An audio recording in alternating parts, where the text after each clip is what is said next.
Chapter 1. Echoes from the Static. The dim glow of radio equipment flickered gently in the quiet night.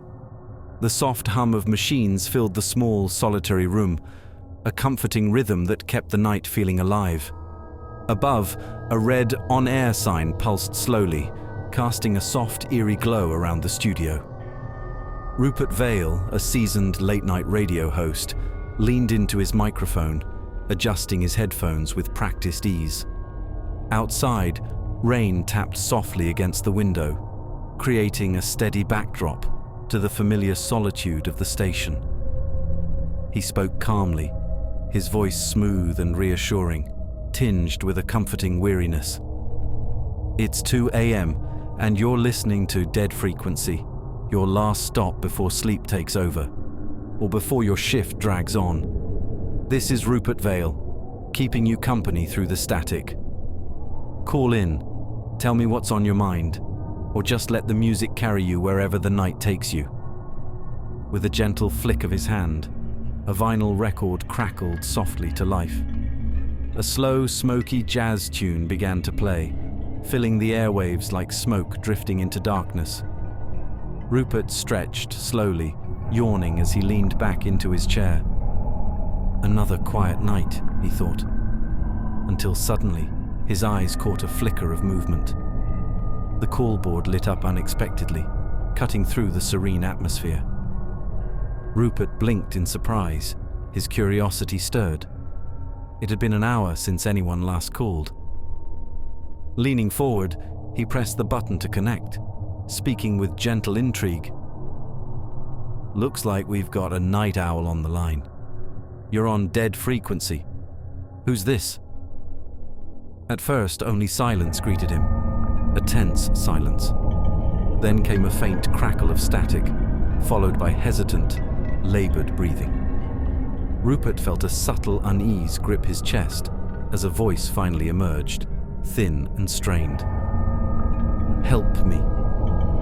Rupert straightened sharply, his heart beating quicker. The fragile voice seemed to be struggling to reach him through layers of interference, drawing him in with concern. Hey, buddy, you okay? You're breaking up. Where are you calling from?" Silence hung heavily before a trembling reply. "Elm and 9th.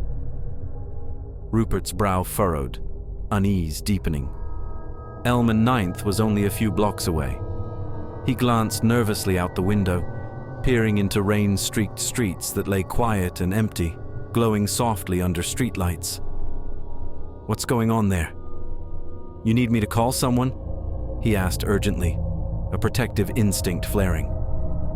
The static intensified, overwhelming, pressing in around his senses. Beneath it, the caller whispered weakly, I don't know where I am. It's so dark. I think I'm still in the car." A chill raced up Rupert's spine. He stared out again at the empty street, heart hammering in concern and confusion.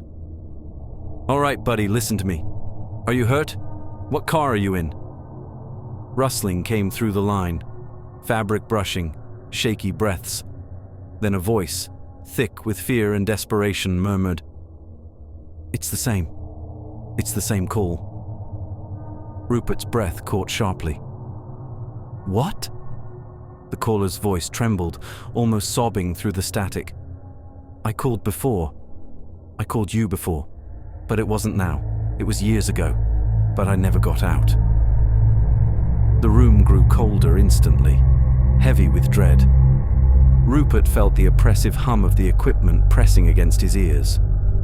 Before he could say anything else, the line abruptly went dead. Silence reclaimed the room. Rupert stared at the call board, pulse thundering in his throat, his fingers trembling. And then, the phone lit up again, displaying the same number. Rupert exhaled shakily, hand hovering hesitantly over the button. Fear, curiosity, and urgency clashed inside him, and after a moment's hesitation, he reached out, determined yet fearful of what he might hear next. If you're still listening, you're one of us now. Stay tuned to Dead Frequency, because some voices never fade.